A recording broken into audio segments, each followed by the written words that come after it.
لله الحمد لله رب العالمين والعاقبة للمتقين والصلاة والسلام على سيد المرسلين وعلى آله وأصحابه أجمعين إن أولياءه إلا المتقون صدق الله مولانا. آئیے کچھ عرض و معروض سے قبل ہم آپ سب مل کر عقیدت و محبت کے ساتھ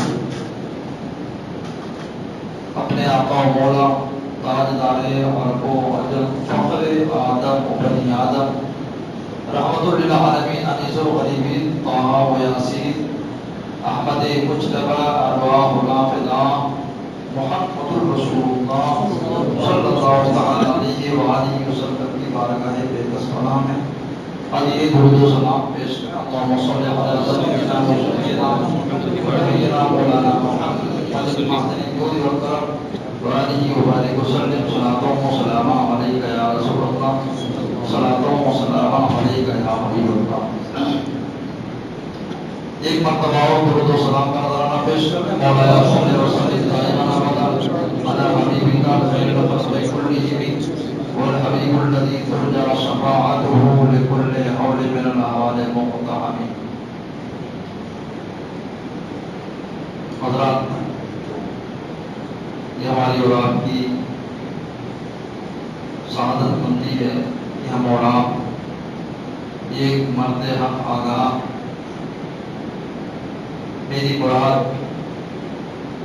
حضور تاج الشریعہ علیہ رحمت و رضوان کی یاد میں بیٹھے ہیں. اللہ تبارک و تعالی ان کے فیض و برکات سے ہمیں مالا مال فرمائے اور مسلک اعلیٰ حضرت پر ہمیں استقامت بخشے. اسی پر اللہ تعالی ہمیں آپ کو سب کو خاتمہ بالخیر کی دعوت سے مالا مال فرمائے. حضور تاج الشریعہ علیہ رحمت و رضوان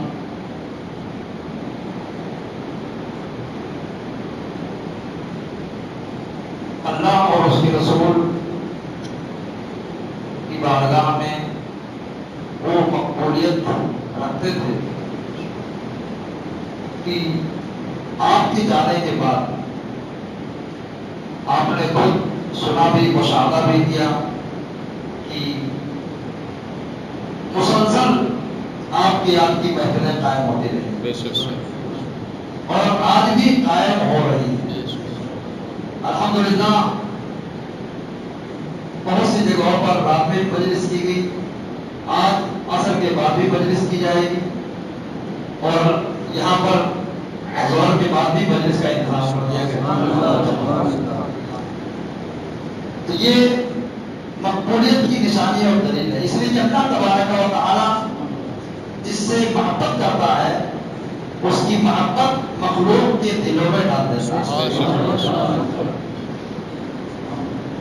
اور جس سے اللہ محبت فرماتا ہے اپنے محبوبوں کی توجہ بھی اس کی طرف کرتا ہے. اس کا اعتراف حضور تاج الشریعہ علیہ رحمت و رضوان نے خود کیا، جو ہم دیکھ رہے ہیں اپنی نگاہوں سے کہ خواجہ ہند کا فیض ہے تجھ پر اختر. خواجہ ہند کا فیض ہے تجھ پر اختر، برج رفعت میں چمکتا ہے ستارہ تیرا. برج رفعت پہ چمکتا ہے ستارہ تیرا. مفتی اعظم کا ذرہ کیا بنا محفل انجم میں اختر دوسرا ملتا نہیں. وہ آسمان علم کے ایک آفتاب تھے کہ جن سے لوگ فقہا علماء فیض حاصل کر کے علم کی خیرات بانٹا کرتے تھے. قصیدہ بردہ شریف جو مقبول بھی ہے اور مشہور بھی ہے، یہ بات ایسی نہیں ہے کہ میں خود کہہ رہا ہوں، آپ بھی اس سے اتفاق کر کہیں گے. اس لیے لیے کہ جو رسول اللہ کے بارگاہ میں مقبول ہے اسے مشہور ہونا ہی ہے. زبان عربی ہے لیکن جب عجمیوں کے درمیان بھی پڑھا جاتا ہے اس وقت لوگ جھومتے ہوئے نظر آتے ہیں. حضور تاج شریعہ علیہ رحمۃ اللہ اللہ نے وہ علم عطا فرمایا تھا کہ آپ جس زبان میں قلم اٹھاتے تھے وہ اپنی مثال آپ نظر آتے تھے. الحمدللہ قصیدے بردا شریف کی بھی آپ نے عربی زبان میں شرح کی ہے اور صرف عجم کو نہیں بلکہ عرب کو بھی یہ منوا لیا کہ اللہ تبارک و تعالیٰ نے اس زمین پر ایک ایسی ذات کو مبعوث کیا ہے کہ اگر تم اللہ تک پہنچنا چاہتے ہو تو اس تک پہلے پہنچنا پڑے گا. اس کے وسیلے کے بغیر تم خدا کی بارگاہ تک نہیں پہنچ سکتے ہو. ایک شعر ہے اسی قصیدے بردا شریف کا پڑھتا ہوں. والحبیب الذی ترجا شفاعته لكل هول من الاعوال مقتحم مولایا صلی وسلم دائما ابدا على حبیبک خیر الخلق كلهم. سبحان اللہ سبحان اللہ. والحبیب الذی ترجا شفاعته ترجمہ اس کا سنیں آپ جھوم جائیں گے. وہ ایسے حبیب ہیں میرے آقا کی شان میں امام بوصیری کہتے ہیں. امام بوصیری رحمۃ اللہ علیہ آقا کی شان میں کہتے ہیں کہ وہ ایسے حبیب ہیں اللہ کے ایسے محبوب ہیں کہ ہر مشکل گھڑی میں ان کی شفاعت کی آرزو کی جاتی ہے اور ان کی شفاعت سے اللہ تبارک و تعالی دنیا کی بھی مشکلیں دور فرماتا ہے اور آخرت کی بھی مشکلیں اللہ دور فرمائے گا. یہ شعر اتنا مقبول ہے بارگاہ رسالت میں سبحان اللہ کہ خالی یہ شعر اگر کوئی حضرت علامہ ابو سعد خادمی فرماتے ہیں کہ یہ شعر اگر کوئی ایک ہی مجلس میں 1000 مرتبہ پڑھ لے تو اس کی مشکل چھٹ جاتی ہے. کہتے ہیں کہ میں نے تو اپنی ضرورتوں میں اس عمل کو طریات پایا ہے.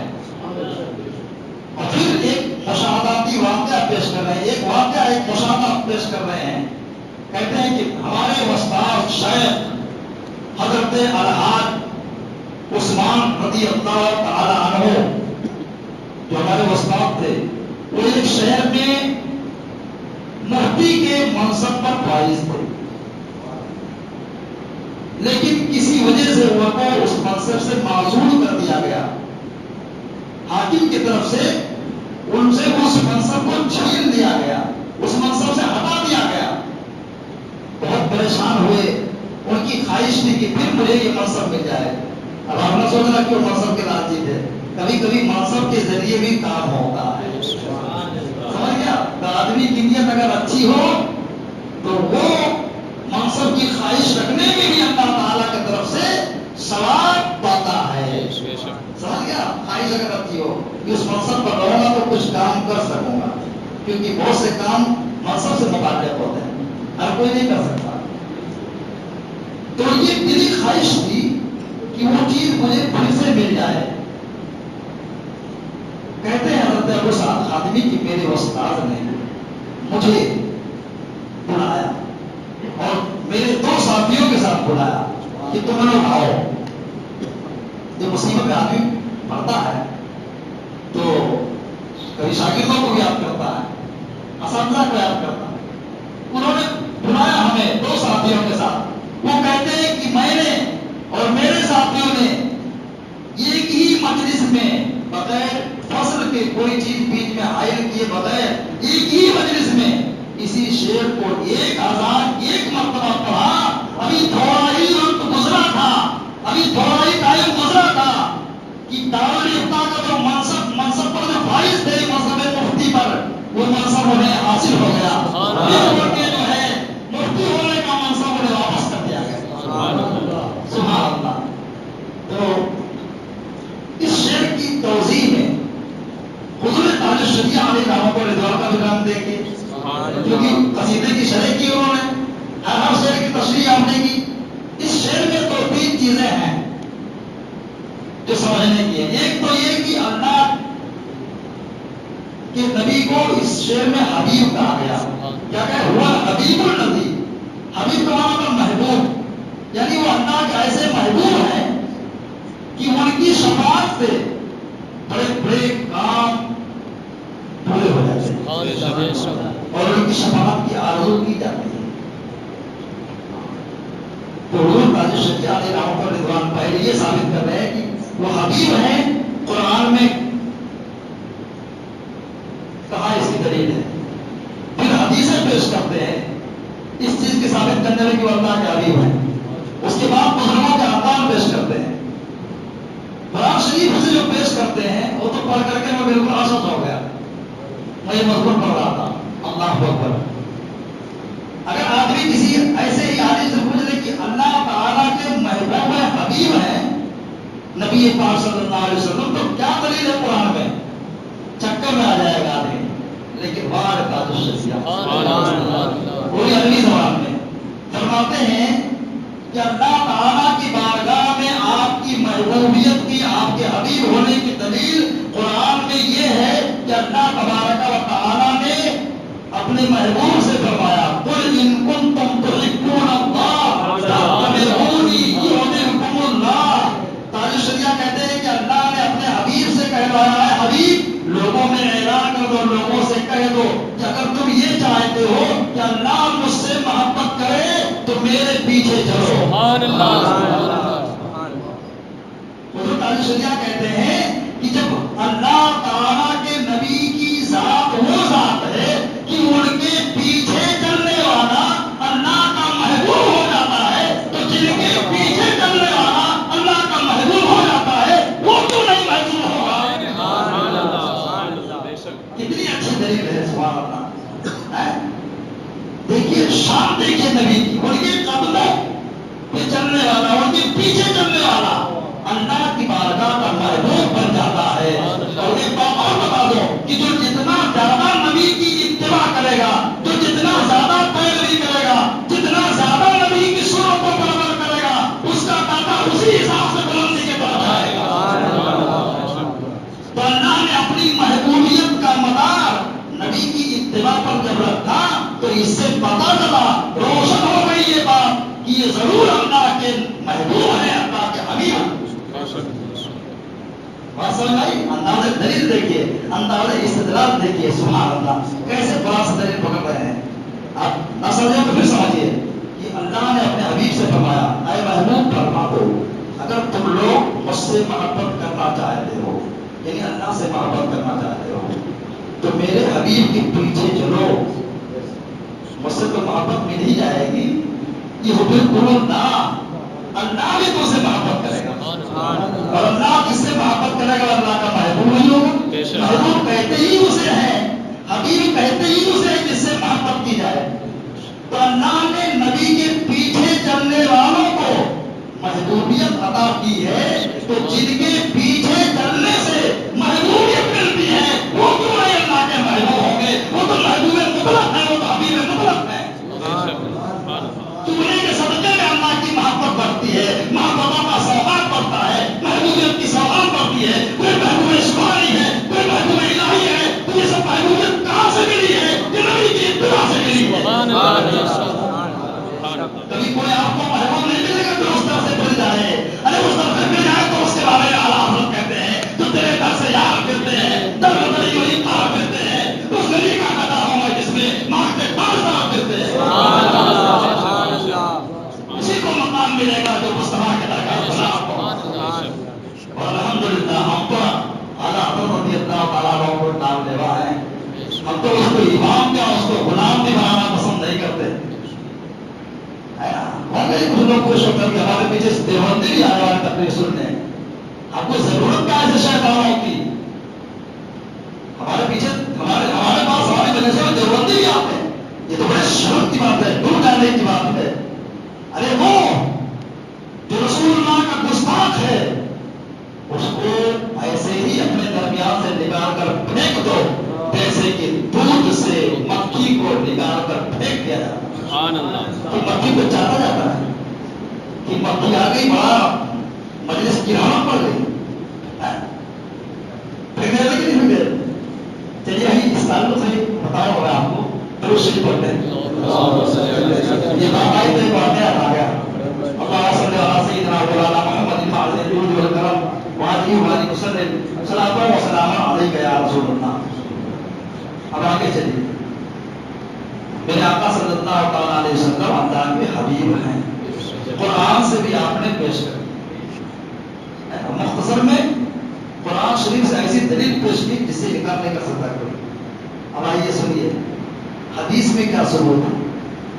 تو حضرت تاج الشریعہ ایک لمبی حدیث نارے جو مشکات شریف میں ہے، فرماتے ہیں کہ نبی پاک صلی اللہ تعالیٰ علیہ وسلم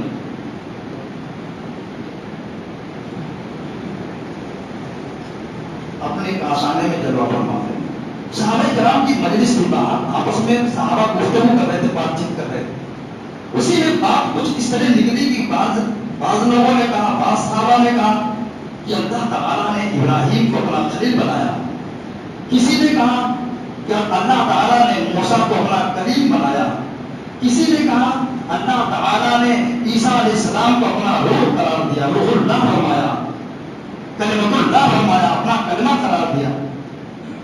اس طریقے سے گفتگو ہو رہی تھی اور انبیاء سابقین کی عظمتیں بیان کی جا رہی تھی۔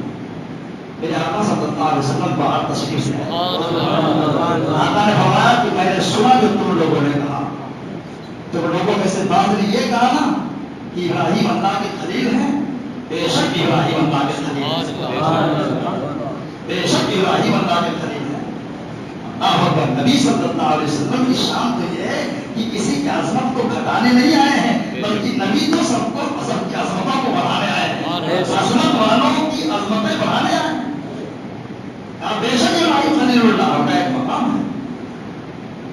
تم میں سے بعض نے کہا کہ موسیٰ کلیم اللہ ہے، کہ اللہ تعالیٰ نے بنا واسطے فرشتے کے واسطے کے بغیر اللہ تعالیٰ نے موسیٰ علیہ السلام سے کلام فرمایا، بے شک موسیٰ کلیم اللہ ہے، بے شک عیسیٰ روح اللہ ہے، بے شک عیسیٰ کلمۃ اللہ ہے، لیکن سنو میں اللہ کا حبیب ہوں۔ یہ کوئی فخر یا بات نہیں ہے، بڑی لمبی حدیث ہے، بس میں یہی حبیب چھوڑ دیتا ہوں کیونکہ یہی ثابت کرنا تھا۔ تو حدیث بھی پیش کر دیا آپ نے، پھر بزرگوں کے اقوال۔ تو حضور تاج الشریعہ علیہ رحمۃ اللہ نے یہ کتاب کس زمانے میں لکھی جانتے ہیں؟ یہ اس زمانے میں لکھی، پھر لوگ کہتے ہیں کہ ان کی بینائی کام نہیں کرتی تھی، یعنی ان کی بینائی ایسی کام کرتی تھی کہ جو بغیر چشمہ کے پڑھا کرتے ہیں، سمجھ گیا؟ ان کی بینائی اتنی کام نہیں کرتی ہے، کیونکہ ان کو جو چیز حاصل تھی وہ کیا تھی؟ جس کو شاعر نے کہا کہ دل بینا بھی کر خدا سے طلب، آنکھ کا نور دل کا نور۔ کچھ لوگ سوچتے ہوں گے کہ حضور تاج الشریعہ نے استغاثہ پیش کیا جبکہ وہ بارگاہ کے مقبول تھے، پھر بھی قبول نہیں ہوا، قبول ہوا الحمدللہ۔ کیا کہا تھا؟ منور میری آنکھوں کو میرے شمس و ضحا کر دے۔ ایسا منور کروایا تھا کہ یہ آنکھ تو بند رہتی، دل کی آنکھ کھلی ہوتی، حدیثوں کی لائن لگی ہوتی آپ کے سامنے، قرآن کی دلیلیں آپ کے سامنے موجود ہوتی، بزرگوں کے اقوال موجود ہوتے۔ جس شخص نے برسوں سے کتاب نہیں دیکھا، علم کا اس طریقے سے حاصل ہونا اس بات کی دلیل ہے کہ محمد تاج الشریعہ علیہ رحمۃ اللہ بول پہ جاتے تھے اور مصطفیٰ کا فیضان جاری ہوتا۔ وہی نقشہ تھا جو اعلیٰ حضرت رضی اللہ تعالیٰ عنہ کا تھا۔ سبحان اللہ، وہ اپنے دور میں اعلیٰ حضرت ہی تھے، ہمارا حضرت مطلق تو نہیں کہہ سکتے ہیں، لیکن ہم نے سنا ہے حضور پاک سے کبیر سے فرماتے ہوئے کہ اپنے دور کے اعلیٰ حضرت تھے۔ تو ہم بھی کہتے تھے اس مجمع میں کہ حضور پاک سے کبیر اپنے دور کے صدر الشریعہ ہیں، اور جو تعلق صدر الشریعہ اور اعلیٰ حضرت کا تھا، آج الحمدللہ وہی تعلق حضور پاک سے کبیر اور حضور پاک الشریعہ ہے۔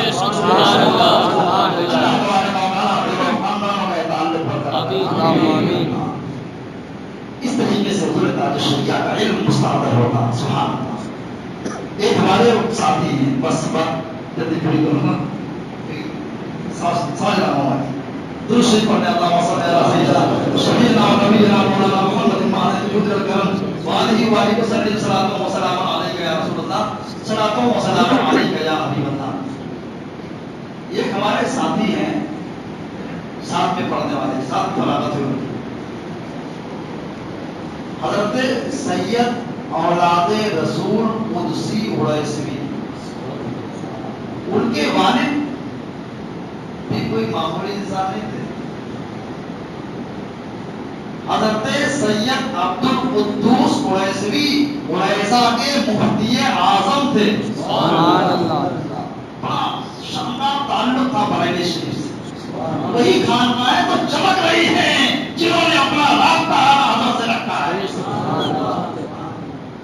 یہ تھوڑے نہ تھا کہ مسلم سید ہیں. سادات بھی اس چیز کو دیکھتے ہیں کہ اس کا تعلق اپنے آقا سے کیسا ہے. سمجھ گیا؟ بڑا مضبوط تعلق تھا.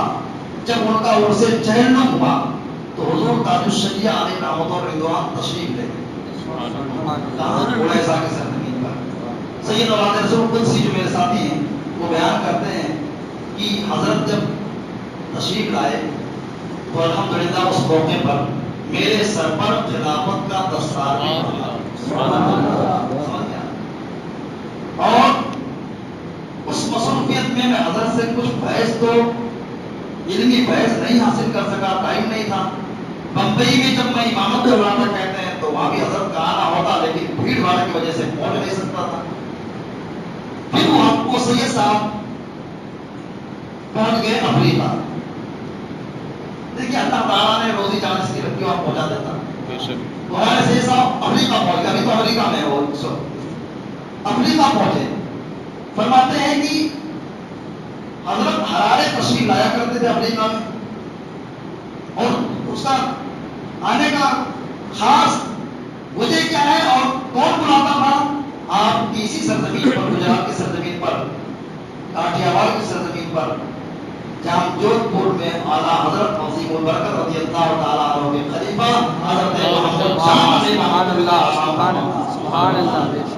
حضرت محمود جان کے داماد قاری احمد رضا وہاں رہتے ہیں.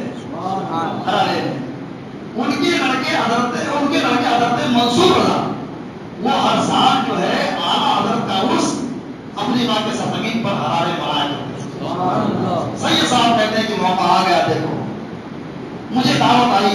میں وہاں سے 5 گھنٹے کے راستے پر تھا افریقہ میں حرارے سے. مجھے دعوت آئی اور مجھے بتایا گیا کہ تاج الشریعہ علیہ رحمہ بھی تشریف لاتے. کہتے ہیں خوشی کی انتہا نہ رہی. میں نے سوچا موقع ملے گا. ہندوستان تو نہیں ہے. ہندوستان کی عقیدت کچھ الگ ہی ہے. اللہ تعالیٰ یہ عقیدت قائم رکھے. ہندوستان کو نہیں جہاں تو موقع ملے گا ساتھ میں بیٹھنے کا. کہتے جو میرے کچھ سوالات تھے جس سے میں کنفیوز رہتا تھا یا جو مجھ سے اعتراض کیے گئے تھے جواب نہیں بن پاتا تھا وہ سب میں نے نوٹ کر لیا کہ جاؤں گا حضرت سے تو استفادہ کروں. میرا بڑی لمبی بحث ہے وہاں تک نہیں تھا جا کے تھوڑی ایک دو جھلک دکھانا چاہتا ہوں. کہتے ہیں کہ حضور تاج الشریعہ علیہ رحمت و رضوان وقت پر تشریف لائے اور میں بھی گیا. حضرت نے تقریباً آدھا گھنٹہ تک انگریزی زبان میں شاندار تقریر فرمائی. فرماتے ہیں تقریر جب پوری ہو گئی جلسہ ختم ہو گیا تو حضرت اپنے قیامگاہ پر منصور رضا خان کے گھر پہ تشریف لائے. محمد جان کے نواسے کے گھر پہ تشریف لائے. تو حضرت مجھے کہہ رہے ہیں کہ حضرت مجھے چھوٹے سید کہا کرتے تھے کیونکہ بڑے بھائی دوست اس طرح کہتے ہیں. میں نے وہ مجھے نہیں دیکھا تو کہتے مجھے حضرت چھوٹے سید کہتے ہیں. تو مجھ سے حضرت نے فرمایا کہ چھوٹے سید صاحب میری انگریزی میں تقریر کیسی ہوئی. کہیں غلطی تو نہیں ہوئی. حضرت فرما رہے ہیں سب تک کہیں غلطی تو نہیں ہوئی انگریزی تقریر میں. اس لیے کہ میں تو 8 درجے تک پڑھا ہوں. اسکول میں حضرت نے 8 درجے تک پڑھا تھا. اس کی بھی وجہ قاضی گجرات نے رات بتائی. بہت مزہ آیا. بہت رات پروگرام تھا کہ حضرت نے کمر اللہ سے میں نے کہا کہ حضرت کے بارے میں بتائیے آپ کو گھر کے ہیں. حضرت کمر اللہ صاحب علیہ رحمہ بھائی ہے حضور تاج الشریعہ کے. تو کہہ رہے کہ حضور قاضی گجرات سلیم بابو نے پوچھا کہ آپ تو گھر کے حضور بتائیے تاج الشریعہ کے بارے میں. ان کے بارے میں کیا پوچھتے ہیں وہ تو بچپنے سے اللہ نے ان کو بنایا تھی. کئی وقار تھا کہتے ہیں کہ اسکول میں جاتے تھے پڑھنے, عام درجہ مشکل سے پورا کیا, گھر آ کر کے یہی کہتے کہ اس اسکول کا ماحول مجھے پسند نہیں آ رہا ہے, مجھے لڑکے اس طریقے سے ہنسی مذاق اور لایعنی چیزیں کرتے ہیں, مجھے دیکھ کر کے اچھا اسکول کا ماحول ہوتا جان سکتے ہیں آپ لوگ, سمجھ گیا؟ ہاں مجھے اچھا نہیں لگتا ہے, معصومتوں کے خلاف کام ہوتا ہے, میں نہیں جاؤں گا. ایک مرتبہ ضد باندھنے کا جاؤں گا ہی, کچھ بھی ہو جائے. آپ نے 10 کلاس 8 کلاس تک چھوڑ دیا پڑھ کر, کس لیے چھوڑا تھا؟ مدینے والے کو. تو وہاں کمی کیا ہے, کس چیز کی کمی ہے؟ مولا تیری گلی میں, دنیا تیری گلی میں, وفا تیری. کیسی نوازش ہوئی, سنیے. سید صاحب کہتے ہیں کہ حضرت نے فرمایا کہ چھوٹے سید صاحب آپ تو یہ ہیں, وہ یہ میں تھے, وہ ہمارے پڑھائی زمانے بھی وہ یہ میں کر کے آئے تھے, بڑی عمر دکھتے تھے, تو قابل بہت تھے, اللہ نے بہت ان کو بھی نوازا. سید اور رسول قدسی بڑے قابل تھے. تو یہ کیے ہوئے تھے وہ. تو حضور تعالی شریعت نے فرمایا کہ چھوٹے سید صاحب جو میں نے انگریزی میں تقریر کی, کہیں غلطی تو نہیں ہوئی, آپ تو یہ بھی ہے, میں 8 درجہ تک پڑھا ہے. تو سید صاحب کہتے کہ میں نے عرض کیا حضور تقریر سن رہا تھا تو ایسا مجھے محسوس ہو رہا تھا کہ آپ یہ ہیں اور 8 درجہ تک میں پڑھا. تو کہتے حضرت مسکراتے ہیں. اب سنیے ایک بات کیا سنانا چاہتا ہوں, جو بات آئی تھی ابھی اشارہ کیا تھا بتا دیتا ہوں آپ کو. اب سنیے, کہتے کچھ ہماری باتیں ایسی ہو رہی تھی کہ ایک آدمی آ گیا اور اس نے کہا, کیا کہا, حضور تعالی شریعت سے کہا کہ حضرت ایک سوال ہے آپ سے. اب کیا ہے کہو؟ کہتا ہے کہ اعلیٰ حضرت نے اپنی وصیت میں لکھا ہے کہ جس کو گستاخ رسول پاؤ وہ تمہارا کیسا ہی معظم کیوں نہ ہو, پیر کیوں نہ ہو, استاذ کیوں نہ ہو, کتنا بڑا معظم کیوں نہ ہو, اور تمہارا کیسا بھی رشتہ دار کیوں نہ ہو, اگر گستاخ رسول پاؤ تو اسے ایسے ہی نکال کر پھینک دو اپنے درمیان سے, اپنے سماج سے, جیسے کہ دودھ سے مکھی کو نکال کر پھینک دیا جاتا ہے. کہتا وہ آدمی کہ اعلیٰ حضرت کی وصیت میں ہے, واقعی لکھا. تو کہتا ہے کہ یہ تو انسانیت کے خلاف ہے, یہ تو مربت کے خلاف ہے, یہ تو رواداری کے خلاف ہے. اتنی سخت بات اعلیٰ حضرت نے کیسے کہی تھی؟ تو حضور تعالی شریعت غصہ نہیں ہوئے, فرمایا کہ امام ابو یوسف کو جانتے ہو, اس کو کہیں سکھایا گیا ہوگا اس بات, کچھ نہیں جانتا. سرکار نہیں, میں نہیں جانتا. حضرت نے فرمایا کہ امام ابو یوسف, سنیے گا غور سے, ہم لوگ کہتے ہیں کہ شدت کرتے ہیں, ایسا کرو کہ سب تقریر میں آئے. سنو حضور تعالی شریعت نے کیا فرمایا. حضور تعالی شریعت نے فرمایا امام ابو یوسف کو جانتے ہو, کہا نہیں جانتا ہوں. حضرت نے فرمایا کہ وہ امام اعظم ابو حنیفہ نعمان بن ثابت رضی اللہ تعالیٰ عنہ کے شاگرد رشید تھے, مقبول شاگردوں میں سے, ان کا ایک مقام تھا. پھر اس کے بعد آپ ایک لمبی حدیث سناتے ہیں عبارت کے ساتھ. سید صاحب کہتے ہیں میں تو تنگ رہ گیا آپ سن کر کے کہ اتنے دنوں سے کتاب نہیں دیکھتے ہیں, ظاہری بینائی کمزور ہے, کتاب نہیں دیکھتے, مگر بالکل عبارت اور وہ بھی سند کے ساتھ حدیث سناتے جا رہے ہیں. حدیث سنائی حضرت انس سے جو روایت ہے کہ رسول اکرم صلی اللہ علیہ وسلم کی ایک درجی کے یہاں دعوت ہوئی, وہ بھی ہمارے سر کے تاج, جس طرح سے حدیث میں عمل کرنا ہوا, وہ درجی کا پیشہ رکھتے ہوں گے, سرکار کی دعوت کی. حضرت انس کہتے ہیں اور میرے آقا کے لیے کیا رکھا کھانے میں, شوربہ اور روٹی, جو کی روٹی اور شوربہ, اور شوربے میں جو ہے سوکھا ہوا گوشت کا ٹکڑا تھا اور کچھ کدو شریف, اس کو آپ دودھی بولتے ہیں, کدو شریف یعنی دودھی اس گوشت میں تھا. تو رسول اکرم صلی اللہ علیہ وسلم کو میں نے دیکھا, حضرت انس کہتے ہیں میں نے دیکھا کہ آپ جو ہے اس واٹکا کے کٹورے کے کنارے سے وہ کدو شریف دودھی چن چن کر کے کھا رہے ہیں. حضرت انس کہتے رضی اللہ تعالیٰ عنہ جب میں نے دیکھا کہ سرکار اسے پسند کر رہے ہیں, تب سے مجھے بھی کدو سے محبت ہو گئی ہے. اس لیے یہی تقاضا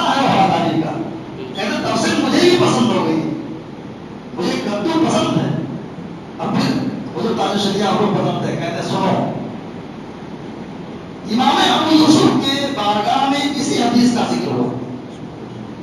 کہتے ہیں امام ابو یوسف کو قاضی تھے شرط سے قلم تک کے، یعنی پوری دنیا اسلام کی قاضی تھے، قاضی القضات تھے. وہ منصب آپ کو حاصل تھا. ان کے دربار میں اسی حدیث کا ذکر چل گیا. یہ حدیث بیان ہوئی تو کسی آدمی نے صرف اتنا کہہ دیا کہ مجھے تو نہیں پسند ہے.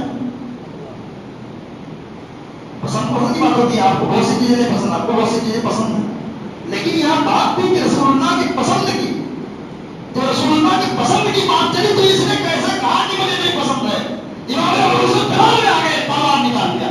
قاضی تھے وہ، تلوار نکال لیا اپنے گیان سے اور کہا تجدید ایمان کرو، اللہ تعالیٰ تمہارے قدم پر چل جائے گی. توبہ کو پھر سے ایمان لاؤ. تو ایمان سے خارج ہو گئے. تو حضور تاج شریعہ نے سمجھا دیا اس واقعے سے کہ یہی تو اعلیٰ حضرت کہہ رہے ہیں کہ جس کو رسول اللہ کا گستاخ کہا ہے، گستاخی بھی نہیں ہوئی تھی، صرف اتنا تھا کہ رسول اللہ کو پسند ہے تو کیسے کہا کہ پسند نہیں ہے؟ وہ مومن ہی نہیں ہو سکتا ہے جو رسول اللہ کی پسندیدہ چیز سے انحراف کرے اور ٹیڑھا پڑے.